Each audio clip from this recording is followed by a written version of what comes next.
In October 1942, at Cheltenham Airfield in England, Colonel Malcolm Grow worked tirelessly in a field surgical tent, treating wounded bomber crewmen returning from dangerous daylight raids over Nazi-occupied Europe. That day, another young navigator lay on the table, his chest torn open by fragments of German flak.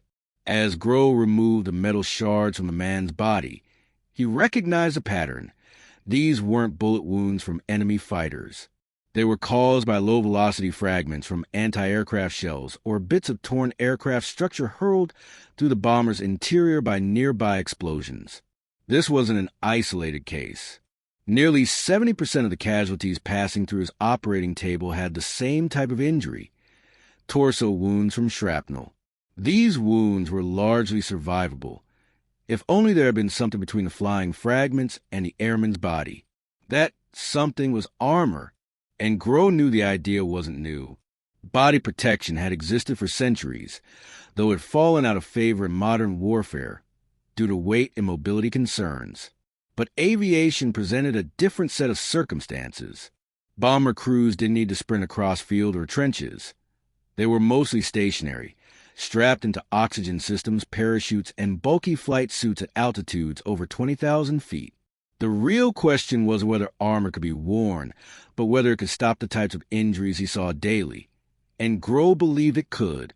Using his medical knowledge of wound ballistics, he proposed a radical idea: lightweight, flexible steel body armor for bomber crews. Grow submitted a formal proposal to 8th Air Force Headquarters in late 1942. His concept was inspired by medieval brigandine armor, layers of overlapping steel plates sewn into cloth. Initial military response was skeptical. Concerns included weight, cost, comfort, and whether airmen would even wear the vests in combat. But Grow persisted and proposed a field trial. Manufacture a small number of vests, issue them to selected crews, and compare casualty statistics. Headquarters agreed on one condition: the armor had to be developed outside traditional military supply chains, which lacked capacity for rapid production. Grow reached out to the British. Though their own attempt to flak armor had failed due to the cramped interiors of planes like the Lancaster bomber, the Americans flew in slightly roomier B-17s and B-24s. Through British contacts, Grow partnered with the Wilkinson Sword Company, a centuries-old manufacturer of swords and bayonets. Together, they created a revolutionary new design, a three-piece armor system with overlapping manganese steel plates sewn into canvas vests and aprons. The plates were small, about 2 inches square and 1 millimeter thick, just enough to stop low-energy fragments. The final system weighed about 22 pounds, but included a quick-release mechanism allowing airmen to ditch the vest instantly in an emergency. By early 1943, Wilkinson had produced the first prototypes.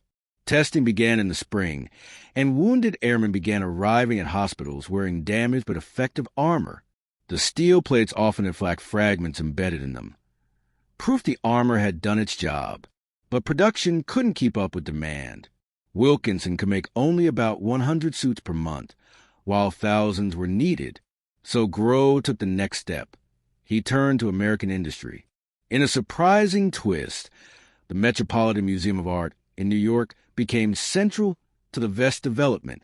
The museum's arms and armor department had craftsmen and historians deeply familiar with medieval armor. They work alongside engineers and military officials to adapt historical designs using modern materials. Curator Stephen Granksay even documented the collaboration in detail, noting that the M6 armor vest was based directly on a 15th century brigandine housed in the museum's collection. What followed was one of the most unusual collaborations of the war: a surgeon, a sword company, and a fine art museum designing body armor for modern airmen. By the summer of 1943, American production had begun. New versions, lighter and more refined, were manufactured domestically. The standard M1 vest used nylon instead of canvas and retained the manganese steel plates. Variants like the M2, M3, and M4 were created for different crew positions: pilots, ball turret gunners, waist gunners, and bombardiers, each tailored to the unique threats they faced. On October 5, 1943, The M1 Flak vest was officially adopted as standard equipment for all 8th Air Force bomber crews. The logistical challenge was enormous, but the need was urgent. Every new bomber group arriving in England needed hundreds of vests. Results were dramatic. A comprehensive study conducted on over 1,100 battle casualties showed that chest wound fatalities dropped from 36% to 8% among armored crews. Abdominal wound deaths fell from 39% to just 7%. Overall, armor reduced wounds by 60% and fatalities from torso injuries by over 77%. These weren't minor improvements. They were life-saving innovations. Still, the armor wasn't perfect. Head and limb wounds remained common. Fragments striking at extreme angles could slip through, and no armor could stop direct hits. But for the most common threats, it was a breakthrough. The effectiveness of the armor was never clearer than on October 14, 1943, Black Thursday, when 291 B-17s attacked Schweinfurt. 60 bombers were lost. But among the crews who returned, many were saved by their vests. Medical officers examined damaged armor filled with embedded fragments that otherwise would have been fatal. Armor couldn't change the deadly odds of the mission, but undeniably reduced casualties. Still, body armor alone wasn't enough. The turning point in the air war came with the arrival of the long-range P-51 Mustang fighter, which could escort bombers deep into Germany. Together, improved escort tactics and flak armor created a powerful synergy that dramatically improved bomber survival rates by spring 1944. By D-Day, nearly all U.S. bomber crews were equipped with armor.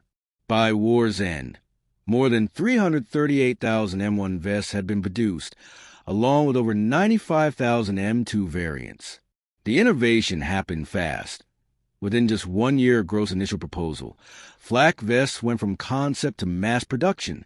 The program reflected not just American industrial strength, but also the value of interdisciplinary collaboration and relentless advocacy.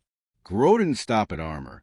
He improved oxygen systems, developed electrically heated clothing, introduced combat rations, and instituted rest homes and psychiatric support for stressed crews.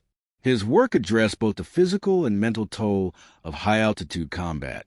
Colonel Malcolm Gros received the Legion of Merit in 1943 and the Distinguished Service Medal in 1944 for his contributions. After the war, he became the first Surgeon General of the United States Air Force. His legacy extended far beyond World War II. The Korean War's M1952 vest and Vietnam-era flak jackets followed the same principles he pioneered.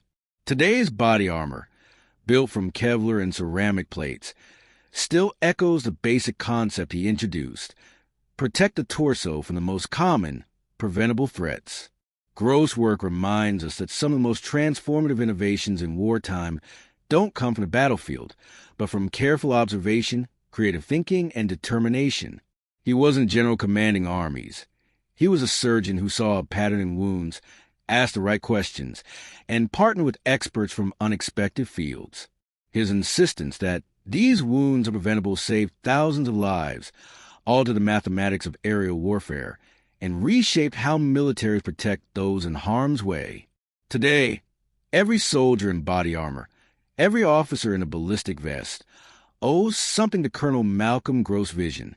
The Flak Vest program stands not just as a milestone in military medicine, but as a testament to what one determined individual can accomplish.